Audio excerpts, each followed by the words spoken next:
Hey guys, Professor Hughes here. Today we're going to learn about two irregular verbs, but they're very common. In fact, in all languages that I've ever looked at, the most common verbs are absolutely irregular. I could hypothesize maybe it's children not learning or being very logical. For example, a Mexican child would say, yo sabo, because sabo is the typical regular ending for that verb saber. But then the parents would correct and say, no, yo sé. So who knows how all that worked out. We're going to learn about estar and ser. Both are irregular, both mean to be. So take a look at the presentation and you will find out which one to use when. Of course, in English, it's super easy.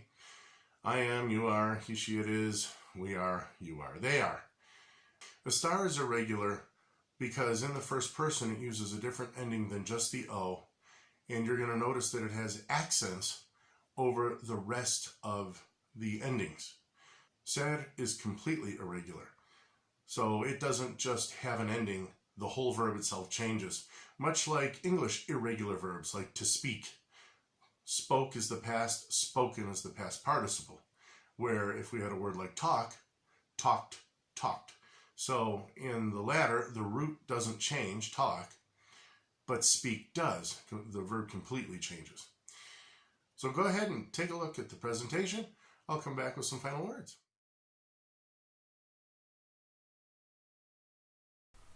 When to use estar.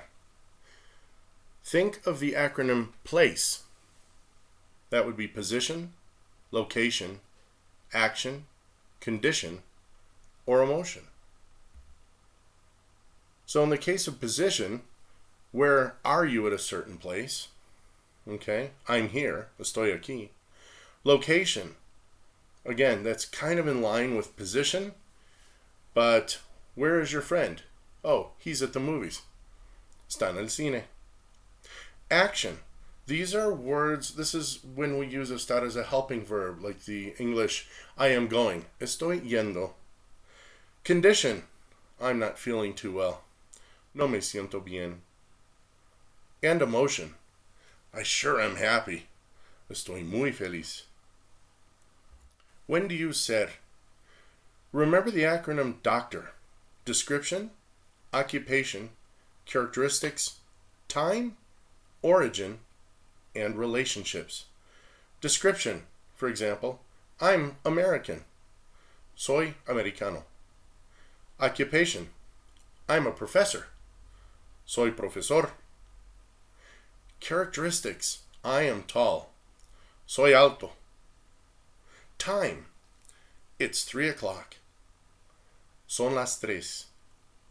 Origin, I'm from the United States of America. Soy de los Estados Unidos. Relationships, he's my brother.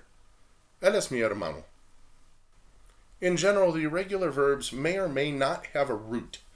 Estar does have a root, and that est would be the root. Ser does not. Nope, no root. Let's look at the endings of estar. You remember our paradigm, singular and plural. First, second, and third persons are down on the left. To the est root, we will add hoy for the first person, as for the second person informal, a for the second person formal, a for all the third persons, amos for first person plural, an for y'all, and an for third person plural. Let's look at the irregular form of ser. There are no endings. The entire verb changes. Soy, first person. Eres, tú, that would be informal. Es usted, that would be formal. Es for the third person. Somos, first person plural. Son, you, plural. And son, plural third person. Let's say the verb estar with the personal pronouns. Yo estoy. Yo estoy. Tú estás. Tú estás. Usted está. Usted está. Él está. Él está. Ella está. Ella está. Nosotros estamos. Nosotros estamos. Ustedes están. Ustedes están. Ellos están. Ellos están. Ellas están. Ellas están. Let's say the verb ser with the personal pronouns. Yo soy. Yo soy. Tú eres.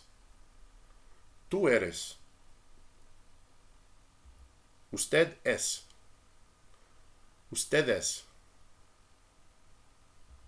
Él es. Él es. Ella es. Ella es. Nosotros somos. Nosotros somos. Ustedes son. Ustedes son. Ellos son.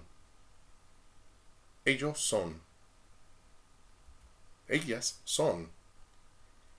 Ellas son. These are the present irregular verbs for the verb to be. Let's go ahead and compare them side by side real quick. So, estar and ser. We noticed that estar did have a root to which we added the endings shown. And ser completely rewrote the verb itself. So take a couple of minutes, take a look at the different paradigms. You'll notice some similarities in the first person singular, oi oi, also the amos, almost ending for the first person plural. And you will notice that minus the accent, estar looks like any other AR verb. This is kind of the deal. This verb, because it ends in s and it's pronounced at the end of the word, has to maintain an accent, because otherwise we would say estoy, estas, esta. Well, that's not how we pronounce it, so they need that accent to show us where the accent falls on which syllable. And of course, in ser, soy is for yo. In fact, if you look at the ends, if you spell yo backwards, you kind of have the endings for your verbs. Interesting. Welcome back. Now you'll know the uses of estar and ser and how to conjugate them. If you like this video, like, subscribe, and share. Go ahead and click the bell icon so that you don't miss any of the upcoming videos for Spanish for expats. Again, want to move here? You'll need to know Spanish. It will help you immensely. You can pick wherever you want to live. That means your pocketbook will appreciate you. And if you have certain sensibilities about certain pressures or humidity levels, or you like the snow, live on top of a mountain, it's all yours. Spanish is the key. See you guys next week. And as always, class dismissed.